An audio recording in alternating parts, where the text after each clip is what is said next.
Welcome back to the channel. This is your boy MadridistaFitz with YouTube's 11th best Real Madrid coverage. We may not have the best coverage. We're going to say a lot of curse words. We sure as hell have the best PowerPoint slides. And there was a game today, in case y'all forgot. I'm a little late on my coverage. This is not my primary job. I'm working mid-shifts, but I can only describe turning on this game before my mid-shift as an absolute fucking snoozer, per usual. Nothing will put you to bed quicker than watching Real Madrid play football this year. That is just facts. We are an abomination of a football club. We do not play beautiful soccer, and the headlines should be snoozer at the Bernabeu. That is just facts. Now, there was a football game today. We did win 2-0 against the mighty Oviedo. They are the last place team in La Liga. They are getting relegated, but they sure as hell put up a fight against us. This is like any other Real Madrid game this year. We are absolutely sleepwalking through La Liga. We let all these small-sided teams put up a fight against us. And in some parts of the game, they actually look like the better football team. I will talk about the game a little bit. There's not a whole lot. It's the same stuff week in and week out with Real Madrid. We do not play as a team. We are just a bunch of individuals out there playing soccer. We don't play as a unit. We don't play as one. It's just 11 individual players playing out there. And every now and then, because these players are undeniably talented, they do play for Real Madrid. Every now and then, one of them will have a moment of brilliance and we will score a goal. But for the most part, we are trash. We have no build-up play. We do not play as a team. Our defense is actually chalk awful. I will get into that in a second. We have some of the worst fullbacks or wingbacks, whatever you want to call them, in Real Madrid history right now playing on our team. But it was a snoozer at the Bernabeu. But the real news of the day is, I would say, at the Bernabeu, this is just a dysfunctional family altogether. You could say the fans hate these players. I'm one of them. I raise my hands. I can't stand you fucking all. You guys give me gray hairs. You single-handedly raise my blood pressure watching these sorry-ass players week in and week out, watching you just suck. Just playing lifeless soccer. Just embarrassing myself to be associated with Real Madrid. I have to listen to Barcelona fans bark in my ears because of how trash you guys are. Which Barcelona doesn't really have anything to brag about. I say this week in and week out. Barcelona are the queens of Spain. A real true king of Spain when Real Madrid does it. They don't just win La Liga, which is the competition between who's better between Barcelona and Real Madrid. Congratulations, Barcelona, you are better than us. But when it comes to European football, you guys are fucking sorry. A quarterfinals victory, you weren't even the best Spanish team in the Champions League. The most terrifying team in Europe, so I've heard from Barcelona fans, couldn't even muster the energy to make it past the quarterfinals. So cheers to you winning La Liga, but we certainly, Real Madrid, are more sorry than you guys. And like I was saying, the whole atmosphere at the Bernabeu, it is just a collective group of fans that hate the players, an owner that hates the fans. If we saw today, there was a headline out there. It said, watch Florentino Perez involved in heated clash with Real Madrid fans at the Santiago Bernabeu. Apparently before this game started, I didn't catch it, but there was signs basically being held up by fans that paid money to go watch this Real Madrid game. These fans were holding up anti-Perez signs. There's an election coming up, and Perez got security to go up there like the Gestapo and basically pull down the signs. There is no freedom of speech in Real Madrid. If you go to a game, you better not hold up a sign. And I can attest to this. I went to a game in Madrid last October for nosebleed seats.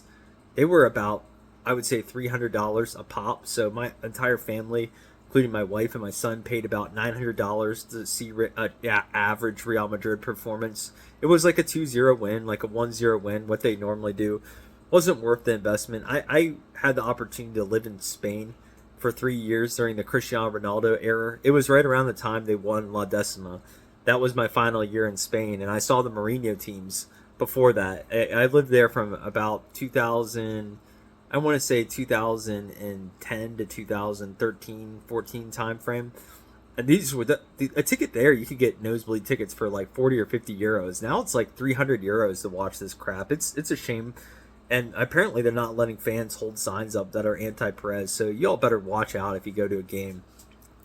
The other big news out of the snoozer was just the fans' reaction to the players. In case the players don't know, they may not like the fans themselves because they get treated like shit from the fans. But in case the players are unaware, the fans hate you. They were booing almost everyone during this game. I would argue that the boos should have been louder overall because these players have not acquitted themselves well across any competition. There was really no point, at least this season, where I was proud of this football team. Maybe the first El Clasico because we scumbagged our way to a win, 2-1 over Barcelona, but the rest of the year I can't point out a moment where I was particularly proud of these players or the performance that they put in. It was very lackluster the entire season. Our fans had enough of it, and they booed the hell out of them. I guess the two players you would say that got booed to death were the crybabies themselves, Vinicius Jr. and Kylian Mbappe. Newsflash, you guys are supposed to be the superstars of our team. You guys are collectively supposed to be helping us win La Ligas. At the very least, winning a trophy, period. Which we couldn't muster the effort to even win a fucking Copa del Rey this year. But instead, you guys have let the Barcelona princess and all those Catalonian fucks run circles around us, embarrass us on multiple occasions over the past 2 years, and the fans are fucking tired of it. You can cry all you want because you're getting booed out there, which it seemed to affect Vinny more than Mbappe. When Mbappe came on, this is like just another day in the ballpark for him. He gets booed everywhere he goes, and he just doesn't give a shit, you know. I don't really, in my opinion, as a Real Madrid fan, I'm at a point where I don't think these two can coexist on the football field. I don't even know if they particularly like each other either. That's a theme in this video. I think everyone in that organization collectively hates each other. It's probably the most toxic work environment on the entire planet right now. We have players getting knocked the fuck out and getting put in the hospital. But I personally don't think that these two can coexist at Real Madrid playing the sport of soccer. In my opinion, one of them really needs to go. I don't give a shit who it is. It can be Vinny. I don't care. Thank you for what you've done in this club, but the last 2 years, it's been a nightmare with this guy. I'll get into his soccer and the way he's played the game a little bit the last 2 years, and then I have absolutely no loyalty to Mbappe either. We've been terrible since he's came to Real Madrid, and he's been unable to adapt or change his game to play within our system, to be a true forward, even though he employs that position. Or you could say he employs that position, but he never is where he needs to be. He's never in the box. He's never making central runs. He's not serving as a post or an outlet player up top. He doesn't even track back. No pressure on the ball. He just drifts to a wing and tries dribbling past players, beating people with speed and pace. That's his game. It's extremely frustrating, and you guys deserve every boo that you got during the game. Now, moving on, there was a football game today. The final score was 2-0 against the worst team, Oviedo, in La Liga. We've scumbagged our way to a 2-0 win. Going over the lineups, I'll just briefly cover this. I'm not going to talk a lot about the game because this is a typical Real Madrid performance. We don't play well against lesser sides or really anyone in La Liga at that point. A team like Barcelona would have ran circles against this sorry-ass team, but instead we struggled the entire first half. Before I get into the first half, our lineup, we ran a 4-4-2. Once again, I don't think this is ideal for Real Madrid. We have a chance to play Gonzalo Garcia at a true number 9 position. Run a 4-3-3, see how it goes. I've been asking for this for weeks. Doesn't matter who we play on the right wing. We never attack down the right wing. I suggest we should throw Kylian Mbappe out there one game to see what happens because he tends to drift that way anyways. But nope, they want to run this sorry-ass 4-4-2.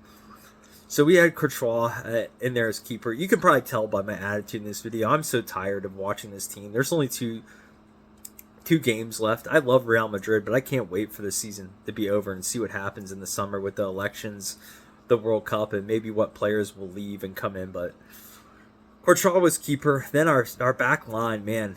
I'll talk briefly about these guys after I introduce them. We had Trent Alexander-Arnold as one of our wing backs. Our center backs were Asensio, Alaba, and then Zac Efron himself, Carreras, getting a rare start. Our $60 million player that we signed, Carreras, Mr. Zac Efron, getting a start himself. I'll just let me finish these lineups. Then we had Masantuno, Slim Shady himself, starting at our right midfield.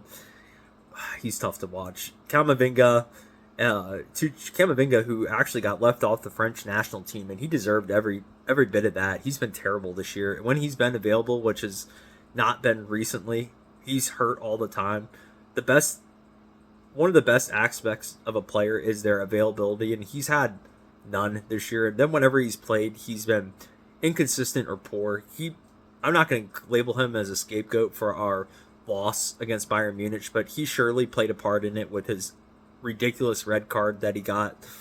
Then you have Tchouaméni. He's been okay this year. And Brahim Diaz, he gives a lot of effort. He was over there on the left. And you have Vinny Jr. and Gonzalo Garcia up top. I can only describe watching this first half. I woke up for it before my shift that I had to do for my regular normal person job. I don't consider this a job for me. I just enjoy talking about Real Madrid. If you like this content, please like and subscribe. But I woke up for this game, set my alarm to turn it on, and I was having a hard time staying awake in the first half. We just play very boring, lifeless soccer. There's no build-up play. These players have no chemistry together. I would say that our opponents, Oviedo, I'm not good at pronunciating Spanish names, but they're terrible, but they still managed to get some chances against us because our wing play defensively, Trent Alexander-Arnold, I give him his flowers. He at least brings something to the offensive side of the ball. He every now and then can throw in a cross. He even looked dangerous on a few shots. He had a long-range shot in the first half that was a decent effort for Trent Alexander-Arnold. He's yet to score a goal at Real Madrid. He's probably feeling the pain too because he didn't get selected for the English national team, and this transfer for him has been a little bit of a nightmare coming to Real Madrid because he has no forward to pass to in the box, which pretty much nullifies his game. He's okay going forward, but he is terrible defensively. My God. They were showing highlights at some point in this game, and it was basically highlights of these Alaves players blowing by Trent Alexander-Arnold and Carreras and Alexander-Arnold just trying to put in a foot in and missing. It's a nightmare watching them. And Carreras on the other side, he is terrible. We paid 60 million euros for Zac Efron looking dude himself, and he just brings nothing to this team. I don't know what happened to him. He looked great the first 12 games of the season, but his fall off should be studied, and he played himself out of the Spanish national team too. He's not getting a call up from what I've heard either. We had old ass David Alaba and Asensio at our center backs. What an odd pairing. The athleticism between those two couldn't be further apart. I think Alaba is a savvy defender for his age. He's very limited athletically. He can compete against these lower La Liga sides, but he's going to be out of here soon. Thank you for your services, Alaba. You are absolutely cooked as a player. You're about as old as I am, which is ancient. Asensio, on the other hand, he had a pretty good game. Now, I've said this about Raul Asensio before. We crowned him too early last year as the Sergio Ramos replacement. This guy has all the physical tools to be an excellent footballer. He's big, he's tall, he's fast. If you watch him play, he is extremely fast for a center back. He has like winger type speed. Now, the problem with him is upstairs. He will make some of the most boneheaded plays that you'll ever see. Look at our game against Barcelona, him picking up a stupid yellow card. Look at him in the Club World Cup. He's always good for giving up a penalty as well, but today he had a pretty good outing against the worst team in La Liga. So hats off to you, Raul Asensio. I don't know what's going to happen in the future with him. If we don't bring any center backs, you have to play this guy next year just to see what you have in him. He has the athletic tools. Maybe he can grow into that position and become an elite center back. Who knows? But certainly, in my humble opinion, this is the worst Real Madrid back line maybe I've ever seen fielded in a match. We have a lot of guys hurt, including I think Dean Huijsen's hurt. Militao is always hurt. Rudiger is getting up there in age. Maybe he just needed a break. But these guys as defenders collectively, not talking about their overall game, because they do present some things going forward. At least Trent Alexander-Arnold does. David Alaba is good at free kicks every now and then. He doesn't really, maybe he might not have that in his bag anymore. But as far as their defending and their ability to steal the ball and prevent the other team from doing what they want to do, which is move the ball forward and score a goal, they are terrible at stopping that. There is nothing about these guys that jump out at you that indicate I'm a quality defender. We used to have players on this squad back when, I lived in Spain. Varane, Ramos were our center backs. Those are the guys that were Real Madrid quality players. Big, tall, fast, aggressive, and they would knock you on your ass. These guys don't ever do that. They don't intimidate anyone. They don't intimidate me. I like my chances on a one-on-one with some of them. I still got some life left in my feet. Hit me up, Real Madrid, if you need the best 10 minutes you'll ever see in a Real Madrid uniform, because I sure as hell could run for 10 minutes in a Real Madrid uniform and put forth better effort than some of these sorry-ass players. Moving on to the midfield, I don't know what to say. This is a very makeshift lineup. We have Arda Güler out. Jude Bellingham was on the bench. The Camavinga, I guess, was okay. And Tchouaméni, you know what you're going to get with him. He's pretty rock solid most of the time. He gives you the solid 7 out of 10 performance. He's not going to blow you away with his offensive capabilities, but he's just a solid defensive midfielder.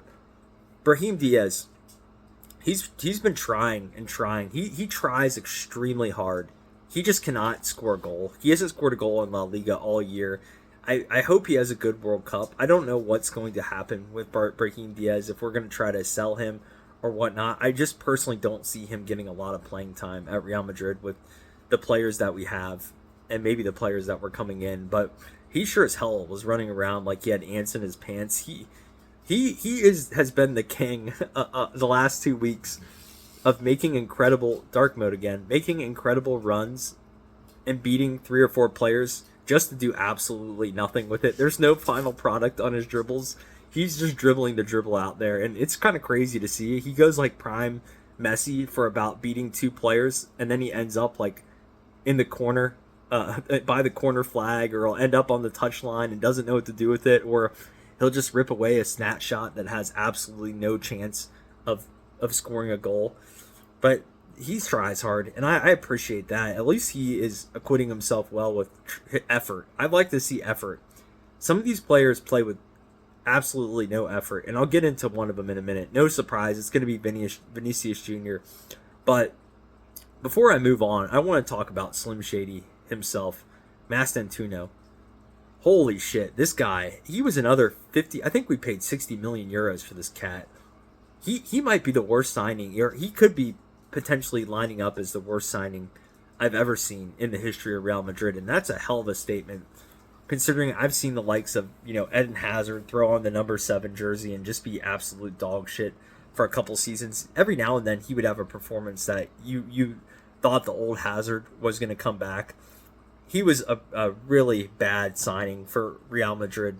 That's the big one off the top of my head that I can think of, that we shelled out a ton of money. I think we shelled out 100 euros for that cat from Chelsea. But Mastantuono, 60 million euros for this kid. I do not know what he brings to the soccer pitch that has any value.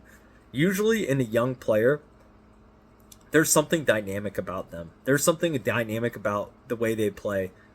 It may be raw, it may need refining, but there is always something that you can take or point out and say, that guy has a little bit of magic in those boots.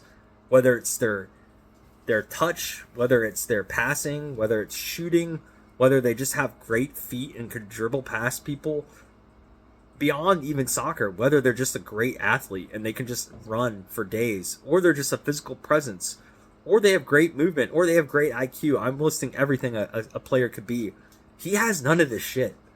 I just don't see it. I don't know what he does out there except runs a little bit of cardio, which is impressive. I'm going to say to anyone that knocks a player, I'll give him that. He runs a lot. And I'll knock anyone that knocks a player, a soccer player, for, their effort in running. Go out there and try to run the amount of miles that a guy like Jude Bellingham does. A guy that gets ripped on all the time, gets called a cardio merchant. Even by me sometimes. It's incredible. I go out there and try to run 13 miles in 90 minutes. It's a madness, but that's all Mastantuono's doing right now, is doing a little cardio out there every time he gets a chance to start.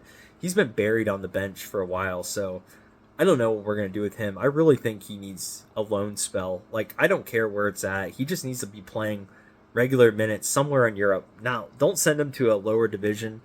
I will say, in my opinion, he would be well suited maybe to go to like the Italian league or something. I had a buddy called the Italian league the 8th best league. Let's send him to the 8th best league and see how he develops. That's a madness, by the way, if you're watching this video, considering the state of La Liga. But let's send him somewhere. I don't know, maybe Como. Nico Paz seemed to do well there. Maybe we send him to Como and give them a little something in return and say thank you for giving us Nico Paz back. Please develop this dog shit player into someone that's reasonably good. But that leads me to our attack. Gonzalo Garcia. Gonzalo Garcia, I like this player. I don't know if he's going to stay at Real Madrid. There's rumors swirling that he will be sold. And rightfully so, if we don't have a plan in the future to ever play this guy who's shown really good potential because he is a true forward. He does acquit himself well in that forward role because he makes the right runs and he has great positioning on the field. Look at him when that ball was stolen by our only goal we scored in the first half, which was right at the end of the half after a complete dog shit half.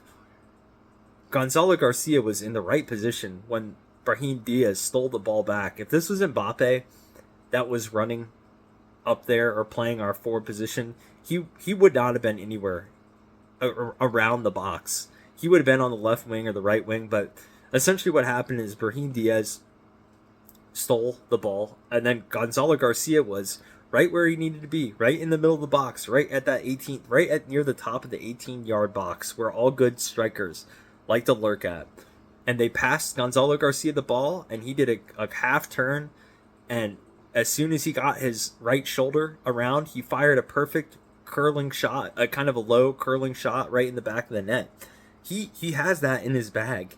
He's willing to make the runs. And the thing that I love best about Gonzalo Garcia, he gets a pass this year. I give it to him. Out of all these players, I will not talk shit about Gonzalo Garcia or Thibaut Courtois. He gets a pass because he didn't get a chance to play a lot, and he just seems like he has an excellent attitude out there. Whenever he scores a goal, it's like electric. It's like seeing a kid on Christmas. He's always like pointing at the badge.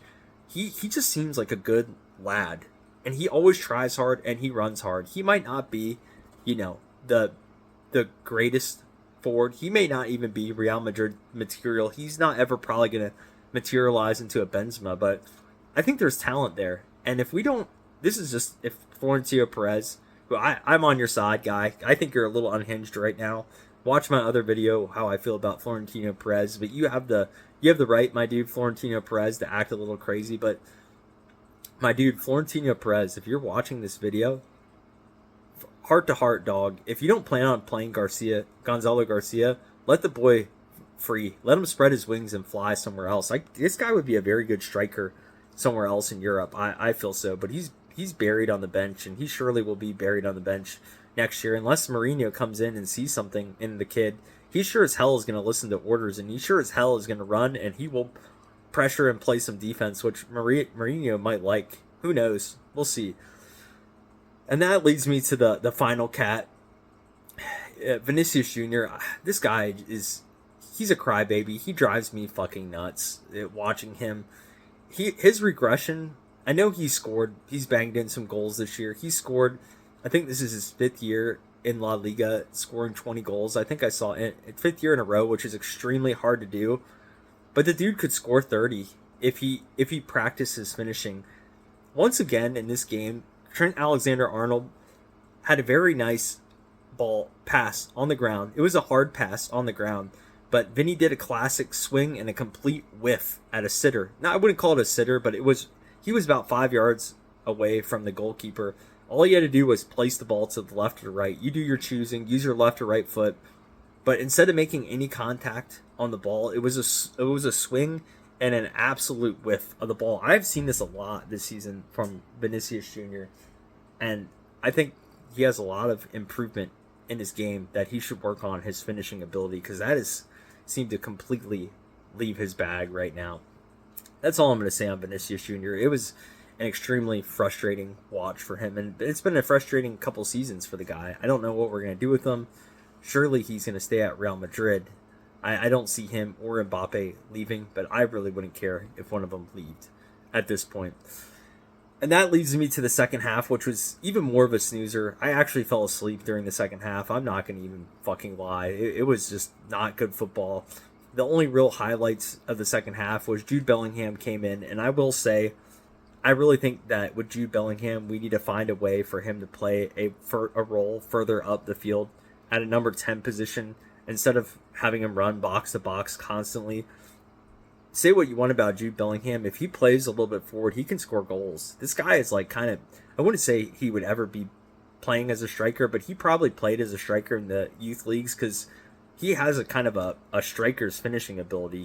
He's whenever he gets his chance, and he'll beat a player or two every now and then. But when he takes on a shot that's within the 18-yard box or even a little bit outside the 18-yard box, he's good at burying the ball in the back of the net. And he has great technique shooting. I would love to see him. I don't know how they are going to employ it because they seem to have Arda Güler in that role, playing more forward up, trying to create goals instead of scoring. He's not really a scorer, but I think Jude Bellingham really thrives in that role, and we haven't seen him do that in a couple of years because obviously he's having to play more box to box because we have two dudes in our team, two crybabies, and Vinicius Jr. and Kylian Mbappe that refuse to play defense, that refuse to do anything cohesive on the field. They do whatever the hell they want.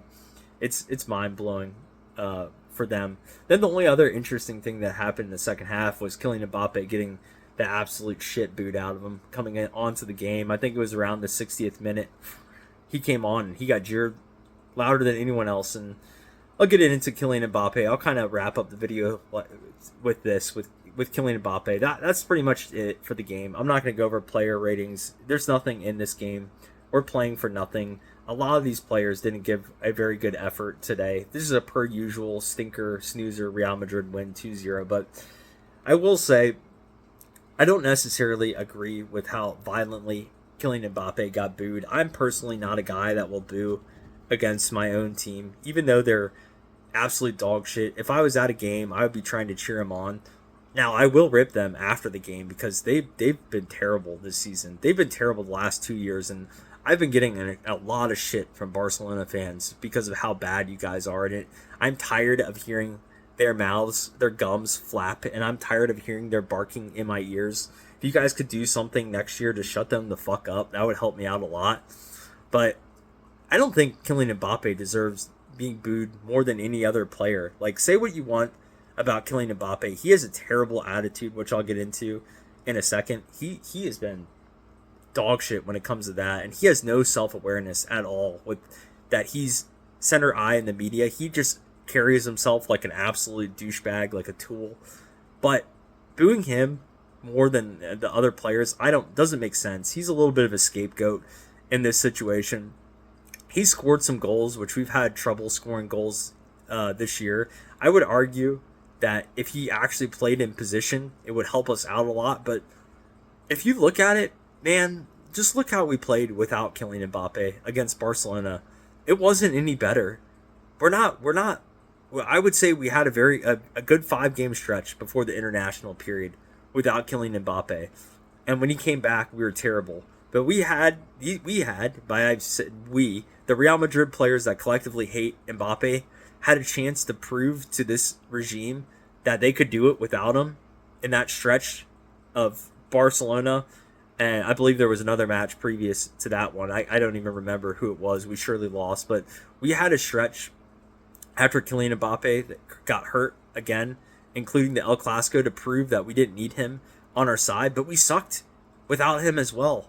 Like, if we suck with him and suck without him, why are you picking him out as the scapegoat? And why are you booing him more than any other player? All these players deserve to get booed. And you know why? Because at the end of the day, soccer, I don't think Real Madrid even knows this, but at the end of the day, you have to realize soccer is a team sport. If you play as a team, you will win as a team. If you don't play as a team and you're just a bunch of collective individuals, you will surely lose. I also, too, if you play it as a team, I guarantee you the product, at least that we have to watch as a fan, will be a lot better. I actually, I'm just going to go ahead and say this. I really don't care about the results next year. I don't care if we win a lot of trophies. I'd like to win one. That's facts. I'd like to see one, even if it's a Copa del Rey. But I care more about just watching a better product. I want to see better passing. I want to see better link-up play. I want to see players that are playing as a team, that care about each other, that fight hard, that run hard. I just want to see a better soccer product because I'm not going to lie. This has been tough to watch week in and week out. I watch this crap not because I enjoy it. I do not enjoy watching Real Madrid. I do not enjoy watching these games. To me, watching Real Madrid back in the Cristiano Ronaldo era used to be something I got excited about. It felt like Christmas every time I turned on the TV because it was such a good product with high quality players, with high quality team play, counter-attacking goals, individual moments of greatness. Today, I don't see any of that. They just play dog shit soccer, and I just hope that changes next year. I don't care about the results. Just play better. Play as a team. Rant over about that, but Kylian Mbappe got booed, and then, this guy has no self-awareness. I'll just end the video on this. He really does not have any self-awareness. Even after the game, he could have just shut his big fucking mouth, his crumpet-eating mouth, his canoodling mouth, going off and banging Spanish supermodels while your team's struggling to get results. That's what he did, in his off time. But instead of keeping his mouth shut, this is what he had to say after the game. Says, this is an article that came out right after the game. Mbappe bench booed, says Madrid coach, called him fourth choice. Kylian Mbappe said on Thursday that Arbeloa had told him he was Real Madrid's fourth choice forward. A claim later denied by the coach. Yeah, seriously, Mbappe, did this guy really say that you are our fourth choice forward? You might as well should be. You are definitely should be our fourth choice striker because you do not play as a traditional forward. That is just facts. But you are not our fourth choice forward. I'll continue to read. After being benched and then whistled by fans in the team's 2-0 win, Mbappe was introduced as a 69th minute substitute in the La Liga game, replacing Gonzalo Garcia, who had earlier put Madrid ahead, and was loudly whistled by the Bernabeu crowd. Mbappe said, "Well, I'm 100%." Mbappe told reporters after the game, missing Sunday's Clasico and with Barca through injury, and then sitting on the bench against Oviedo.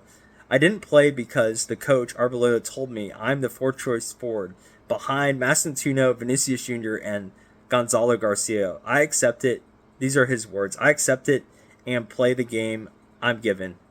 I think I played well." He's saying that the coach went up to him. I do not believe any words coming out of this guy's mouth. He said the coach came up to him and said,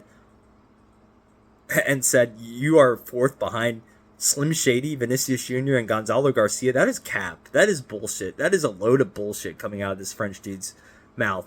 Massentuno is garbage. I feel like I'm a better player than Massentuno, and I say that with all due respect.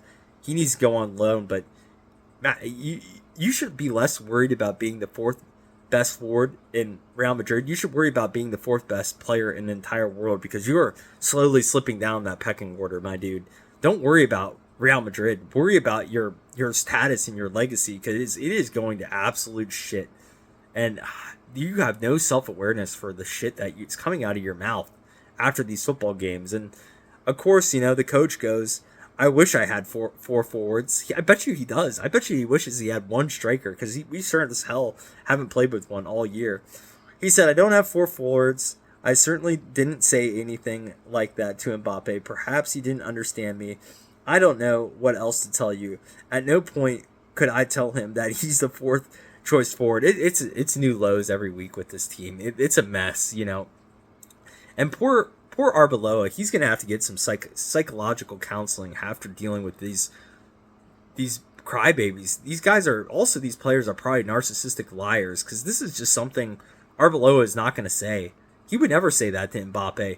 "You were hurt, my dude, last game." He's trying to protect your health going into the World Cup. We're playing in a pointless game against the last place team in the league. Who cares if we win or lose? Do you want to go out there and rip your knee? You're probably not ready to play 90 minutes. Jeez, man, Mbappe. And then the last thing he said is, "There's no problem with Arbeloa." This is coming from Mbappe. "Everyone has their own ideas and philosophy. I have to work to be better than Gonzalo, Massentuno, Vinny to get playing time." This is just a load of shit. This is just him being a crybaby, trying to get some headlines. I'm so fucking tired of this team. I'm tired. I'm not gonna lie. I'm working my ass off this week. Still delivering videos for y'all. Please like and subscribe. I'm fucking over the season. I'm over these crybabies. Please do something next year. Anything. Win a trophy. Play better soccer. Quit crying to the media. Shut your mouth after games. Just play soccer.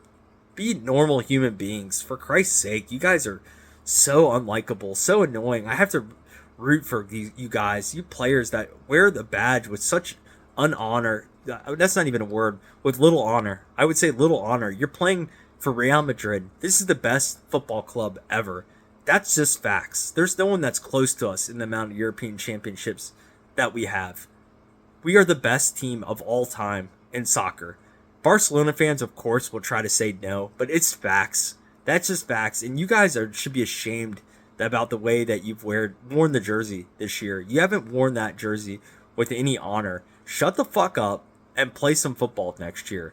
Run the hard yards, play as a team, and let's win some trophies. That's it. MadridistaFitz out. Hala Madrid, puta Barca. See you later. You fucking players piss me off.